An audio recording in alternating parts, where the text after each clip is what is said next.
Okey, hari ini bab 2 Carta Pi, Geografi tingkatan 3. Jom kita belajar. Okey, standard pembelajaran hari ini 1.2.1, murid dapat menerangkan ciri-ciri dan kegunaan Carta Pi. 1.2.2, membina Carta Pi berdasarkan jadual. Dan 1.2.3, murid dapat mentafsir Carta Pi. Okey, apakah yang murid akan pelajari? Murid dapat menerangkan ciri-ciri dan kegunaan Carta Pi. Murid dapat membina Carta Pi berdasarkan jadual. Dan murid dapat mentafsir Carta Pi. Apa itu Carta Pi? Ini adalah pengenalan kepada Carta Pi. Carta Pi ialah salah satu persembahan grafik yang dilukis secara bulatan. Data dipersembahkan mengikut sudut sektor yang mewakili nilai data tersebut. Penggunaan Carta Pi memudahkan pengguna melihat perbezaan nilai bagi setiap komponen. 2.1, ciri-ciri dan kegunaan Carta Pi. Ciri yang pertama, setiap sektor mewakili maklumat yang tertentu. Ciri yang kedua, saiz sudut setiap sektor berdasarkan kuantiti maklumat. Ciri yang ketiga, nilai setiap sektor dinyatakan dalam peratus. Ciri yang keempat, nilai keseluruhan bulatan 360 darjah yang mewakili 100%. Ciri yang kelima, mempunyai petunjuk. Ciri yang keenam, menyatakan jumlah keseluruhan kuantiti maklumat. Apa itu kegunaan Carta Pi? Kegunaan yang pertama, mewakilkan data kepada informasi yang lebih mudah dan menarik. Yang kedua, menunjukkan perbandingan data dan maklumat dengan lebih jelas. Yang ketiga, menggambarkan taburan data dan maklumat. Yang keempat, memudahkan rumusan dibuat. Yang kelima, sesuai untuk menunjukkan perwakilan data. Dan yang keenam, membuat pembacaan yang lebih efektif. 2.2, langkah-langkah untuk membina Carta Pi. Okey, contoh jadual 2.1, sila rujuk buku teks muka surat 23. Okey, untuk jadual 2.1, kedatangan pelancong mengikut negara asal ke negeri Pahang pada tahun 2016.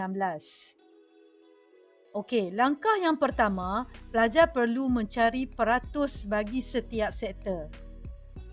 Okey, contoh pengiraan peratus. Contoh yang pertama ialah peratus bagi pelancong dari negara Jepun. Okey, pelajar perlu mengambil jumlah pelancong dibahagikan dengan jumlah keseluruhan dan didarab dengan 100. Okey, dalam kes ini pelajar akan dapat 68.65%. Maka pelajar perlu membundarkan menjadi 69%. Okey, bagi contoh yang kedua, peratus bagi pelancong dari negara Thailand, iaitu jumlah pelancong dibahagikan dengan jumlah keseluruhan didarab dengan 100 bersamaan dengan 20.90% dan pelajar perlu membundarkan menjadi 21%.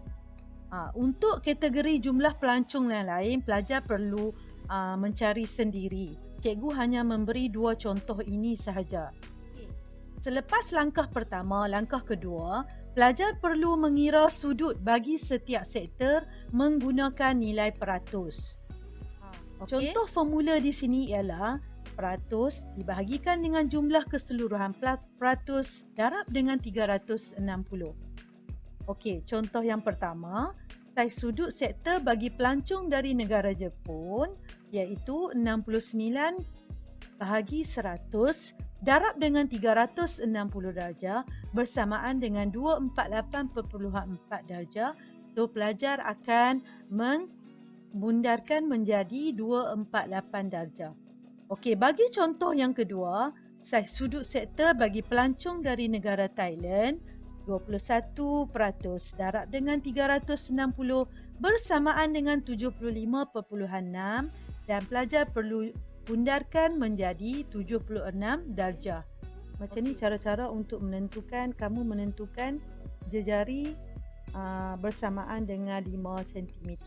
Ambil pembaris dan letakkan jangka sudut. Okey, jejari sama dengan 5. Kemudian kamu melukiskan satu bulatan dan menentukan titik tengah.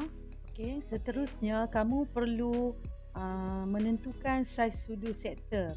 So kamu ambil protektor dan kamu letakkan di titik tengah ini. Okey, dan kemudian kamu memplot mengikut arah putaran jam.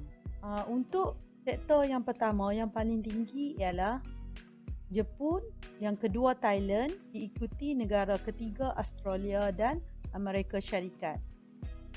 Okay, so yang pertama 248. So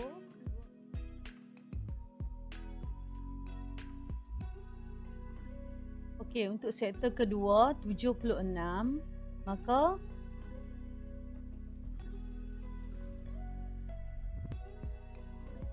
okey, seterusnya diikuti dengan negara Australia iaitu 25, sentiasa mengikut arah putaran jam.